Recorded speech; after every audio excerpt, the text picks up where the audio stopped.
आज हम एक बहुत ही दिलचस्प स्रोत पर बात कर रहे हैं। शीर्षक है एक दिन में 80,000 रुपए कमाने के तरीके। हाँ, 80,000 रुपए एक दिन में। ये तो मतलब लगभग $1,000 हो गए। काफी बड़ा दावा है। बिल्कुल। तो चलिए जरा गहराई से देखते हैं कि इस स्रोत में आखिर क्या तरीके बताए गए हैं इस लक्ष्य तक पहुंचने के लिए। हाँ, देखते हैं कितने प्रैक्टिकल हैं ये तरीके। तो सबसे पहला तरीका जो स्रोत बताता है वो है घर में पड़े पुराने मतलब गैर जरूरी लेकिन कीमती सामान को बेचना। अच्छा, जैसे मान लीजिए कोई पुराना मोबाइल फोन हो, लैपटॉप, कैमरा, कोई अच्छी घड़ी या फिर ब्रांडेड कपड़े। स्रोत में OLX, क्विकर या फेसबुक मार्केटप्लेस जैसे प्लेटफॉर्म्स का नाम भी लिया गया है और एक उदाहरण भी है कि सिर्फ एक आईफोन या DSLR बेचकर ही 20,000 से 50,000 तक मिल सकते हैं। हाँ, ये बात तो सही है कि पुराना सामान बेचकर पैसे मिलते हैं, पर इसमें एक कैच है ना। क्या? वो ये कि इस तरीके से कमाने के लिए आपके पास पहले से ही वो कीमती सामान होना चाहिए। चाव है फ्रीलांसिंग का। अगर किसी के पास स्किल्स हैं जैसे content writing, graphic designing, web development type की, जो आजकल काफी डिमांड में है। बिल्कुल, तो फाइवर, अपवर्क या फ्रीलांसर जैसी वेबसाइट्स पर काम मिल सकता है। और स्रोत का दावा है कि जो प्रोफेशनल स्किल्स वाले लोग हैं वो 2-3 छोटे प्रोजेक्ट से ही एक दिन में 80,000 रुपए तक कमा सकते हैं। एक मिनट, 80,000 रुपए फ्रीलांसिंग से एक दिन में? हाँ, यही लिखा है। देखिए, प्रोफेशनल स्किल्स की वैल्यू तो बहुत है, इसमें कोई शक नहीं। लेकिन एक ही दिन में इतने हाई वैल्यू प्रोजेक्ट्स ढूंढना, उन्हें पूरा करना और फिर पेमेंट भी उसी दिन मिल जाना, हाँ, ये थोड़ा मुश्किल लगता है। ये रोजाना के हिसाब से तो बहुत ज्यादा चुनौतीपूर्ण है। हाँ, कभी कभार हो सकता है अगर कोई बड़ा प्रोजेक्ट एकदम से फाइनल हो जाए या आपके पास पहले से हाई पेइंग क्लाइंट्स हों। पर इसको एक नियम की तरह देखना कि रोज 80,000 रुपए कमा लेंगे, वो शायद थोड़ा ज्यादा आशावादी है। ये आपके क्लाइंट बेस, प्रोजेक्ट के साइज और आपकी स्किल के लेवल पर बहुत निर्भर करेगा। समझ गई। मतलब ये भी रोज की गारंटी नहीं है। तो हमने 2 चीजें देखी, एक सामान बेचना जो कभी-कभी होगा, दूसरा हुनर बेचना जिसमें रोज 80,000 कमाना मुश्किल है। हाँ, तो स्रोत आगे क्या कहता है?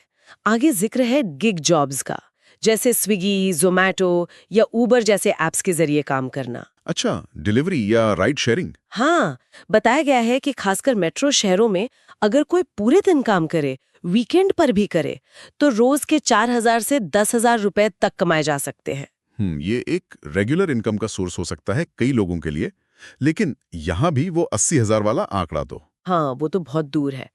10,000 भी अगर मान ले तो भी 80,000 रुपए से काफी कम है। बिल्कुल, और इसमें शारीरिक मेहनत भी काफी है और कमाई शहर पर भी निर्भर करती है। छोटे शहरों में शायद इतनी कमाई ना हो। सही कहा। अच्छा, एक और तरीका बताया गया है। अगर किसी के पास किसी विषय में एक्सपर्टीज हो, मतलब विशेषज्ञता। जैसे किस तरह की विशेषज्ञता? मान लीजिए डांस सिखाना आता हो या फोटोग्राफी, पर्सनल फाइनेंस की सलाह देना या फिटनेस ट्रेनिंग। अच्छा, मतलब टीचिंग या कोचिंग? हाँ, तो जूम या गूगल मीट पर पेड क्लास या वर्कशॉप लेने का सुझाव है। एक उदाहरण दिया है कि अगर 20 लोग 500 रुपए देकर क्लास लेते हैं तो 10,000 रुपए की कमाई होती है। ये दिलचस्प है, अपने ज्ञान को सीधे आय में बदलना। लेकिन यहाँ भी स्केल का सवाल आता है ना। हाँ, वो 80,000 रुपए तक कैसे पहुंचेंगे? वही, अगर 500 रुपए की फीस है तो 80,000 रुपए कमाने के लिए आपको रोज 160 स्टूडेंट्स चाहिए। बाप रे, रोज 160 लोग? हाँ, या फिर आप फीस बहुत ज्यादा रखें। मान लीजिए आप 20 लोगों से ही 4,000 रुपए प्रति व्यक्ति लें, पर उसके लिए आपकी रेप्यूटेशन, आपकी मार्केटिंग पहुंच बहुत मजबूत होनी चाहिए। और उसे रोज बनाए रखना। बिल्कुल, ये भी आसान नहीं है। संभव है, पर शायद रोजाना नहीं। ठीक है, तो अब आखिरी तरीका देखते हैं जो स्रोत बताता है।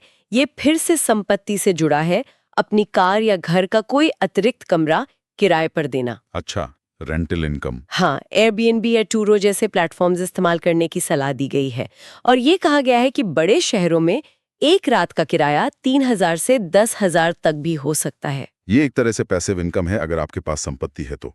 लेकिन यहाँ भी कमाई लोकेशन, डिमांड, प्रॉपर्टी कैसी है, इन सब बातों पर निर्भर करती है। और क्या 1-2 कमरे या एक कार से रोज 80,000 कमा सकते हैं? नहीं, वो तो लगभग नामुमकिन है। हाँ, अगर आप कई सारी हाई वैल्यू प्रॉपर्टीज मैनेज कर रहे हों, कोई लग्जरी कार रेंटल का बिजनेस हो, तब शायद बात अलग हो। पर एक आम इंसान के लिए 1-2 संपत्ति से इतना कमाना मुश्किल है। तो हमने ये सारे तरीके देख लिए, सामान बेचना, फ्रीलांसिंग, गिग वर्क, पढ़ाना और किराए पर देना। स्रोत का जो निष्कर्ष है वो ये कि 80,000 रुपए एक दिन में कमाना आसान तो नहीं है, पर सही योजना और मेहनत से मुमकिन है।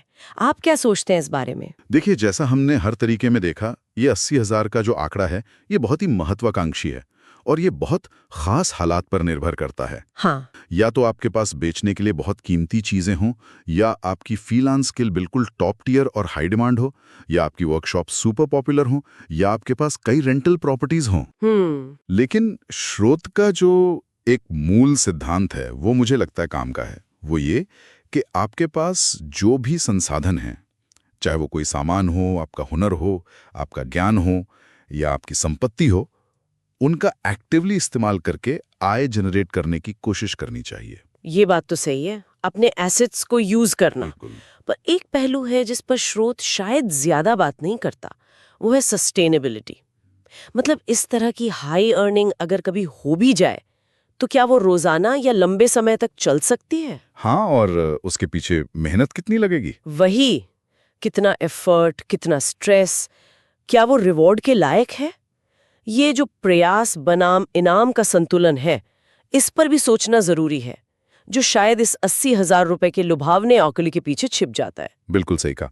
तो ये आंकड़ा आकर्षक है, पर असलियत में लगातार इसे पाना बहुत चुनौतीपूर्ण है।